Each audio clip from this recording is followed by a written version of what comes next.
모세는 백성들에게 밝히 알리기를 너희가 큰 죄를 범하였도다 라고 말했습니다.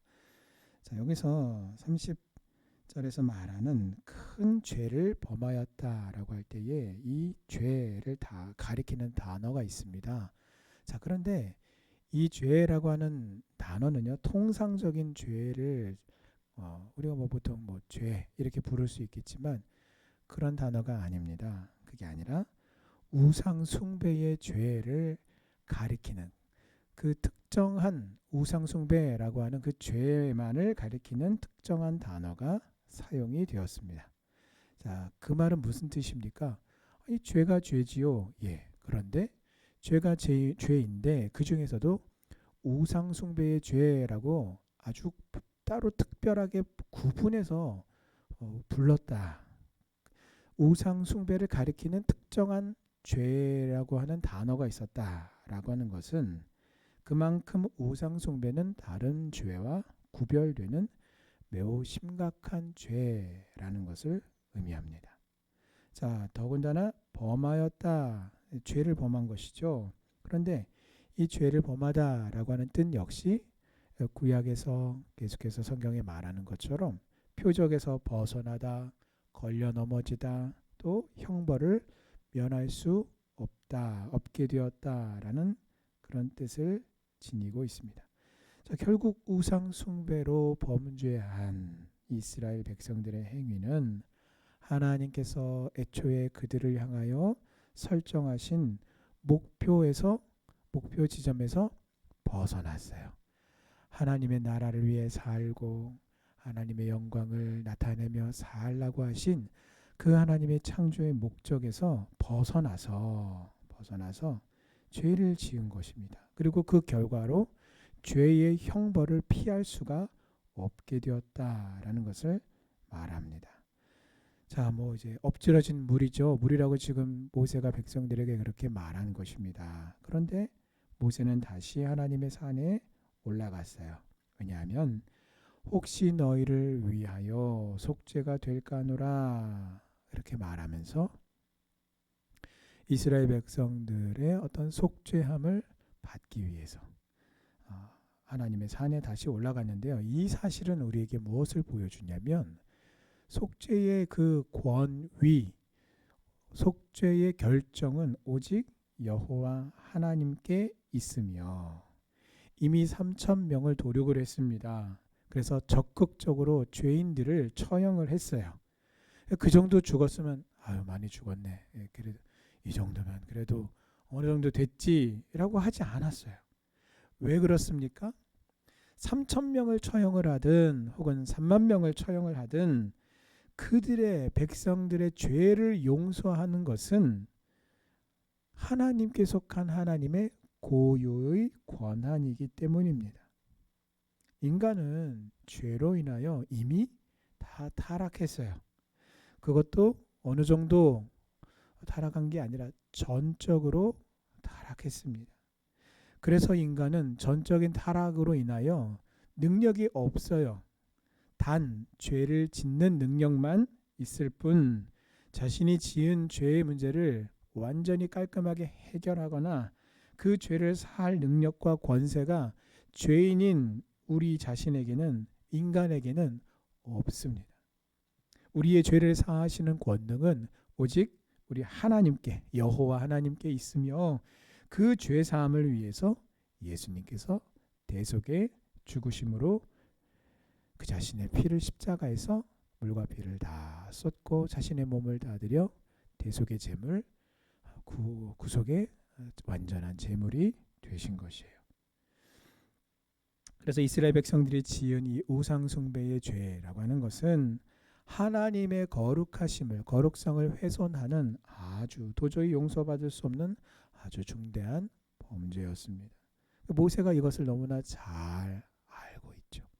하나님께로부터 말씀을 받아서 말씀을 받은 장본인이, 그리고 그것을 받아서 백성들에게 그대로 전달하고 선포한 사람이 모세란 말이에요. 따라서 이 사실을 너무나 잘 알고 있었지만 이제 하나님의 자비하심과 긍휼하심에 의지하여 용서를 구하려 했던 것이죠. 자, 오늘 모세가 우리에게 다시 재확인시켜 주는 것이 무엇입니까?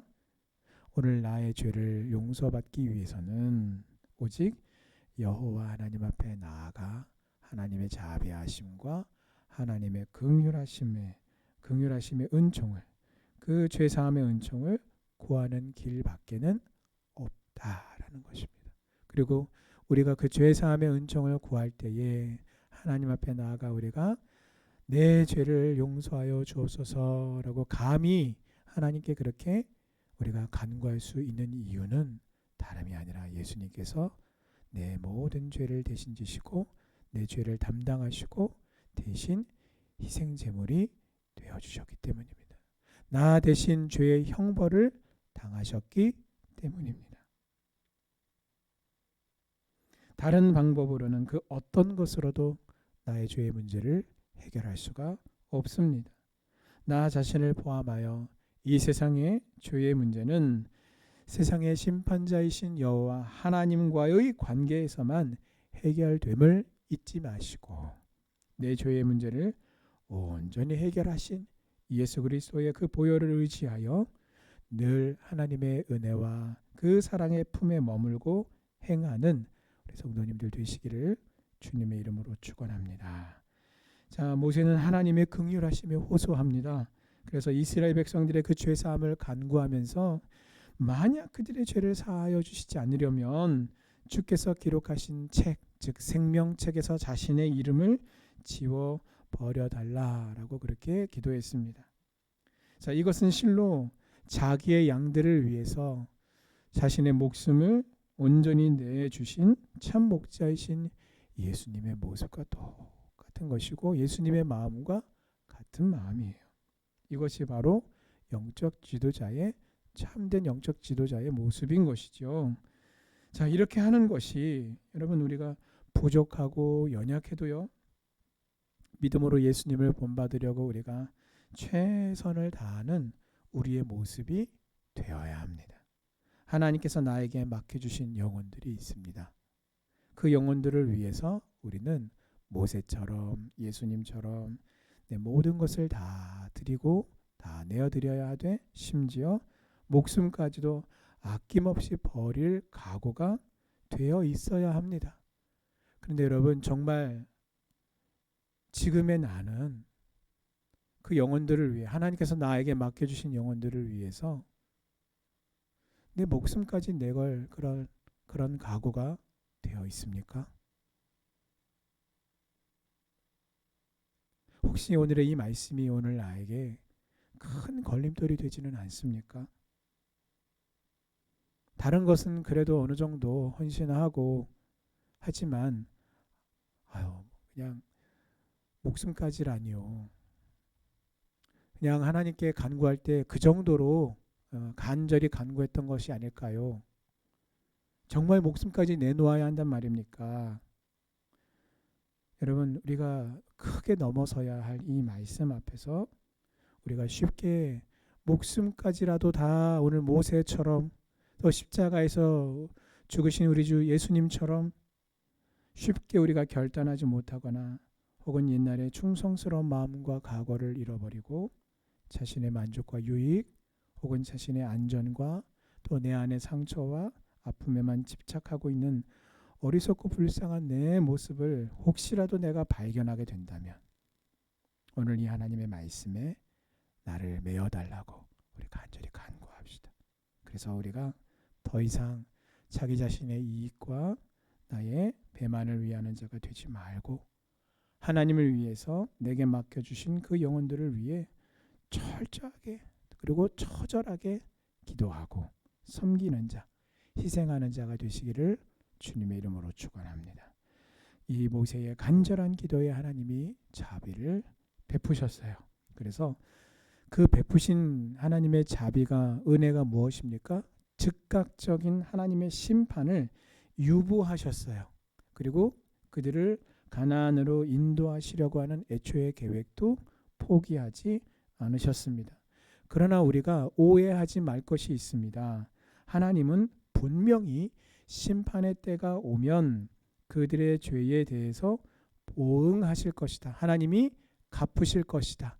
그들의 죄에 따라 하나님이 심판하실 것이다 라고 경고하셨습니다. 즉 하나님께서 자비를 베푸신 지금이 온전히 그리고 전심으로 회개할 때라는 것입니다. 유보됨을 보고서 아유 이제 괜찮아졌네.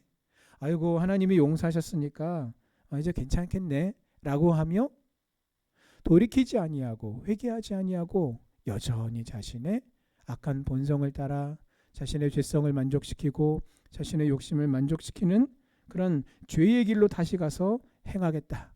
죄를 범하며 어떻게든 또 이번에 용서받았으니까 괜찮지라며 하며 여러분 다시 가서 죄를 짓겠다고 생각하는 사람은요.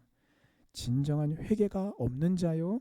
이런 자들은 결국은 하나님께서 오늘 내가 반드시 보응하리라 하셨던 것처럼 하나님의 심판의 날에 결국은 하나님의 죄에 대한 갚으심, 즉 무서운 심판을 받고 멸망하게 되는 거예요. 또 한 가지 중요한 말씀이 있습니다. 오늘 하나님의 말씀이 우리에게 교훈하시는 것은 하나님은 오늘 이 모세의 간절한 기도, 자신의 목숨을 내건 기도 앞에서 하나님이 죄를 용서해 주셨어요. 그리고 그 용서하심으로 그 즉각적인 이스라엘을 몰살시키지 않으셨어요. 하나님이 아예 모세에게 이렇게 말씀하시죠. 야 아서라, 내가 저 인간들을 다 쓸어버리고 내가 너를 통해서 다시 새로운 민족을 이렇게 세우리라 라고 했을 때에도 모세는 하나님의 나라, 하나님의 영광, 여호와 하나님의 이름을 말씀드리며 하나님 그렇게 하지 마옵소서. 원수들이 조롱할 것입니다 라고 하며 그렇게 하나님께 간절히 기도했어요. 그래서 하나님이 그들의 죄를 용서해 주셨는데요. 자, 죄를 용서해 주셨지만 그 범죄에 대한 책임을 하나님이 반드시 물으신다라는 것입니다. 아니 진심으로 회개하면 하나님이 다 용서해 주신다면서요. 예, 맞습니다. 용서해 주십니다. 그렇게 용서해 주셨으니까 지금 이스라엘 백성들이 그 즉시로 진멸되지 않은 것이에요. 즉 죄사함과 죄에 대한 책임은 여러분 별개의 것이에요. 그리고 하나님은 이것을 철저하게 구별하십니다. 죄는 용서해 주시되 그 죄에 대한 책임을 우리 그 범죄한 자로 하여금 그 죄에 대한 책임을 지으라라는 것입니다. 그런데 이 부분에 대해서 잘못 알고 있는 사람들이 너무나 많아요. 그래서 그냥 간단하게 입술로 하나님 이렇게 해서 회개합니다 라고 그냥 입으로 그렇게 입술로 고백하는 것으로 죄에 대한 책임도 질 필요가 없다라고 오해하는 사람들이 너무 많습니다. 가장 우선은 교회 안에서 목사들이 이 부분을 잘 가르쳐야 합니다. 그래서 성도들이 진심으로 회개하여 죄사함을 받되 그 죄에 대한 책임을 책임지는 일을 철저하게 해야 합니다. 그래서 도둑질한 자가 하나님께 회개했다면 그 도둑질한 것으로 회개함에 대한 책임을 어떻게 해줘야 됩니까? 정직하게 그 부분을 자신이 정직하게 성실한 방법으로 그 부분을 채워야 되겠죠. 그래야 여러분 이렇게 하나님의 올바른 이 말씀과 교훈대로 제대로 된 그 회개 그리고 자신이 지은 그 죄에 대한 책임을 짓는 자세 그런 삶이 우리 교회 안에 성도들의 삶에 반드시 있어야 돼요. 그래야 하나님의 말씀을 제대로 알지도 못하는 저 세상의 사람들이 예수 그리스도의 그 죄사함의 은혜를 함부로 폄하하거나 비난하지 못할 것입니다. 여러분 언제부터 예수 그리스도의 그 죄사함의 은혜가 세상 사람들로부터 쓰레기 취급을 받게 되었습니까? 죄에 대한 책임을 회개 한 번으로 퉁친다고 잘못된 지식을 가지고 그릇 행했을 때부터입니다. 그만큼 죄는요 결코 가벼운 것이 아닙니다. 반드시 죄는 심각한 보응으로 돌아오게 됩니다. 하나님은 비록 우리의 죄를 사하시고 또 영원한 죽음에 이르는 형벌을 면하게 하셨을지라도 우리가 지은 죄에 대한 책임까지 면하게 하시는 것은 아닙니다. 그러므로 우리는요, 지금보다, 이전보다 더 죄에 대해서 그 죄를 심각한 것으로, 무서운 것으로, 무거운 것으로 여기고 죄로부터 나를 구별하여 거룩한 성도의 본분에 맞춰서 예수 그리스도의 보혈을 의지하여 또한 하나님의 말씀에 따라 순종하며 거룩한 영적 싸움에 승리하여 하나님을 기쁘시게 하는 성도님들 되시기를 주님의 이름으로 축원합니다. 아멘. 여러분 지금 음악 소리 조금 더 켜주시고요. 나라를 위해서 여러분 기도가 필요할 때입니다. 굉장히 시국이 혼란스럽죠. 계엄령이 선포가 되었다가 또 계엄령을 해제하겠다라고 하는 대통령의 국민 담화가 또 발표가 있었어요. 모든 것이 지금 혼란스러운 가운데 있습니다. 여러분 그 어느 때보다 이 나라를 위해서, 이 민족을 위해서 우리 성도들의 기도가, 교회의 기도가 필요할 때입니다. 함께 말씀 붙들고 기도의 자리로 나가시겠습니다.